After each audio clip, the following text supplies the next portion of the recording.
I remember when I was about 13 years old, I first saw this thing called a home video camera.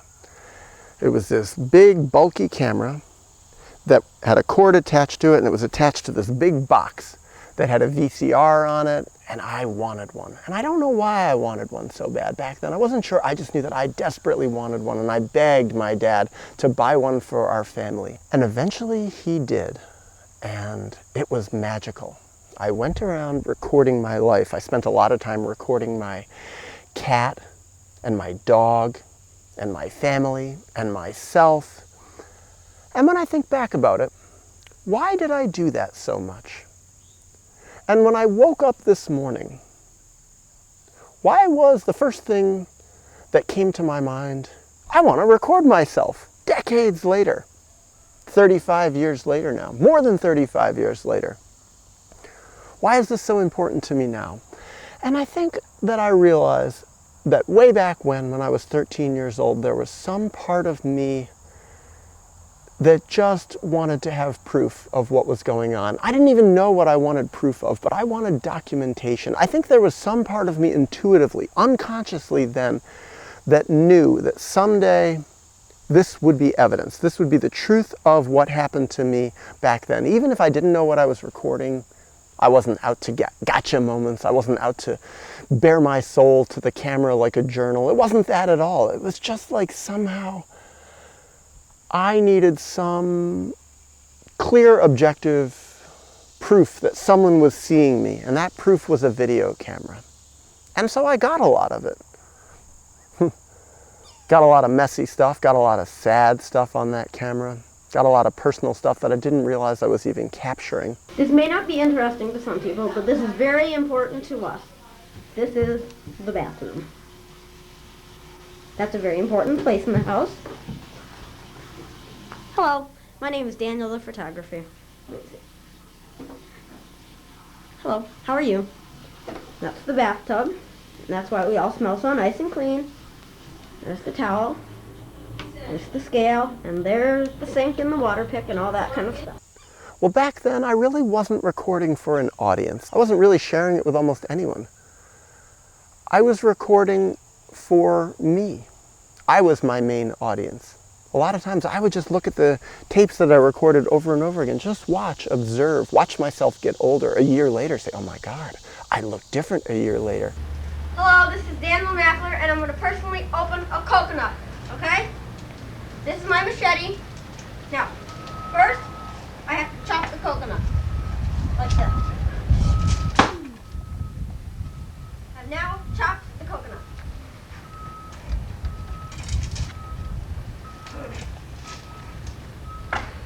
One more time. The coconut is open. There is the meat of the coconut now. I think the big difference between then and now is that I've become much more altruistic. And a big part of why I've become more altruistic is that I'm much more healthy, healed, self-actualized, self-loving. Back then I had so much self-hatred. There was a part of me that loved myself so desperately back then. It's been a thread throughout my life of fighting for myself, wanting to survive and thrive and grow. But something happened, certainly over the last 20 years, where in a way I found that I could plug in to myself and feed myself real mirroring, real self-love. I didn't necessarily need a camera to mirror me.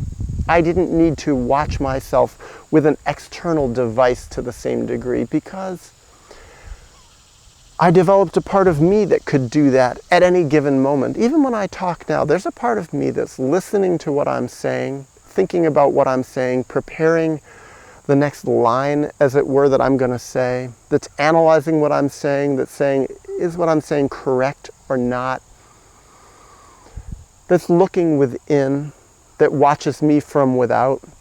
It's like there's a lot of different parts of me going on. I know I certainly developed that a lot as a therapist, that even though I was talking with someone who was a client sitting in my office, someone who was paying me to be useful to them, to mirror things back to them, to give insight to them and reflection to them, there was also a part of me simultaneously that was watching me, that was listening to me, that was analyzing myself, that was saying, are you being fair, Daniel? Are you being honest? Is this how you really feel? What are your motives? Why do you feel mixed up?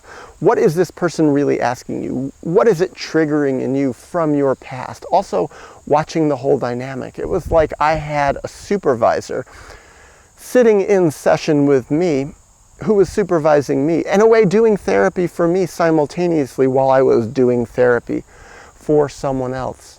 Well, now that I'm not a therapist anymore, that part of me still lives on. And that part of me is a great ally. That part of me, in a way, is my greater adult self. That has been the greatest gift of healing from so many of my traumas. And that part of me gets stronger and stronger the more that I heal, the more that I grieve, the less that I'm dissociated. The more that I'm in touch with my true self, that true self can be converted into an adult who fights for me, who loves me. But I think even more than that, fights for truth, fights for objectivity, doesn't like lying in me or in anyone, doesn't like lying in my message, doesn't like denial in my message, that roots it out. That sometimes says, Daniel, say that again. That wasn't quite correct. That wasn't quite honest. Do it again, try it again, do it better, do it more honest. Sometimes all the while on camera helps me criticize myself. I've been told many times in my life, certainly the first main person who told me this over and over again is, Daniel, you are so critical. Stop being so critical. You're rude and critical. And it's like, you know, that pained me when my dad told me that again and again and again. It broke me. That was his intention. But it didn't break me entirely, because there was a part of me underneath it that was like, Daniel, your critical faculties, your ability to be critical is really your ability to analyze, to be analytical, to sort out what is a lie and what is the truth. Well, no wonder my dad was terrified of my critical faculties. He was terrified when I was critical and analytical, because I was turning it toward him. I was criticizing him. Even if I was criticizing an external person or situation or relationship or dynamic, it applied to him, and he was terrified. My dad was more broken than I was. His true self was much more broken. He had much less perspective. He certainly didn't have that part of him that was watching himself to nearly the degree that even I had then as a teenager. Now that the coconut is open, I have to get the meat, this white part, out of here. This is how I do it.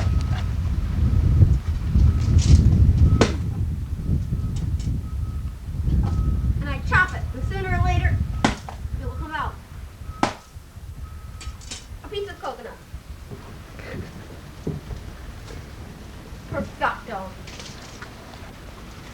I think unconsciously, I was setting myself up to grow, to become healed, to become more enlightened, to become someone who had a camera in my life. I think, actually, and I talk about this a lot, my goal as a therapist was to help people learn how to internalize me as a therapist inside of themselves. And not internalize me as Daniel, but me as an object who could help them analyze themselves. Meaning, they could learn how to do what I was doing for them without having to use me at all. They could learn how to self-reflect. They could learn how to become the adult or therapist in their own healing process, such that they didn't need to pay me or pay anyone. They could learn how to do that for themselves. They could learn how to be free and independent and wild. They didn't have to be dependent on a therapist or any part of the mental health system at all. That was my goal, and I shared that with people. Some people, to one degree or other, did that. Some people didn't do it so well. But when I think about that early video camera for myself, that was like a therapist for me. And eventually, over time, I learned how to internalize the role of what that camera meant to me. And I think by and large, I've done pretty well at doing that, being able to internalize that process, such now that I feel comfortable turning on a camera and not having to rely on it to help me analyze myself. Also, to be able to take lots of pictures, not necessarily to analyze myself, but to further my ability, well, to share a message.